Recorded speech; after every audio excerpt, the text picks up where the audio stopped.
హాయిగా హాయిగా ఉన్నది ఈ చల్లగాలిలో. హాయిగా హాయిగా.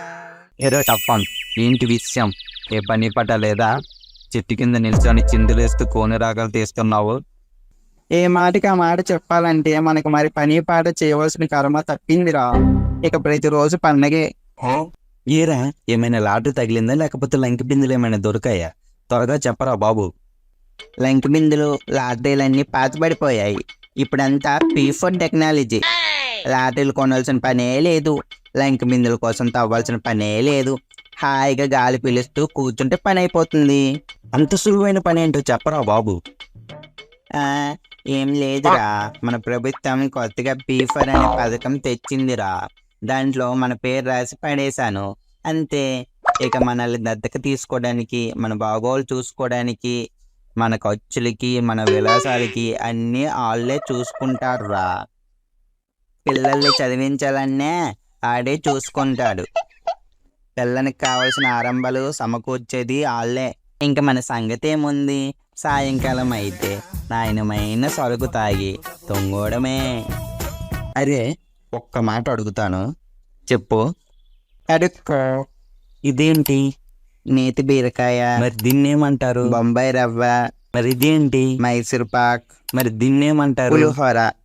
ఇప్పుడు నీ చావు తెలివితేటలతో నీతి బీరకాయ నుంచి నెయ్యి, బొంబాయి రవ్వలో బొంబాయిని, మైసూర్ పాకులో మైసూర్ని, అలాగే పులిహోర నుంచి పులిని తీసి చూపించు. ఏరా, ఎగశాకలు ఆడుతున్నావా? అదేదో పేరు పెట్టినంత మాత్రాన అవన్నీ ఇందులో ఉంటాయా? నేనేమైనా ఎర్రి సన్నాసిలా కనబడుతున్నానా? మరి ఏదో P4 పథకం పేరు చెప్పి పెద్దోడు వస్తాడు, పేదోడును ఉద్ధరిస్తాడు అంటే ఎట్లా నమ్మి సచ్చినోరా? ఎర్రి సచ్చినోడే. అయితే ఏంటి, ఇదంతా ఏటి లేదంటావా? అంతా భ్రమేనంటావా? ఒరే, మన పెద్దోళ్ళు కష్టే ఫలే అన్నారు కానీ ముష్టే ఫలే అని అనలేదు. ఎవరో వస్తారని, ఏదో చేస్తారని ఎదురు చూస్తే చివరికి మిగిలేది చిల్లిపడిన చిప్ప మాత్రమే అని గుర్తుపెట్టుకో.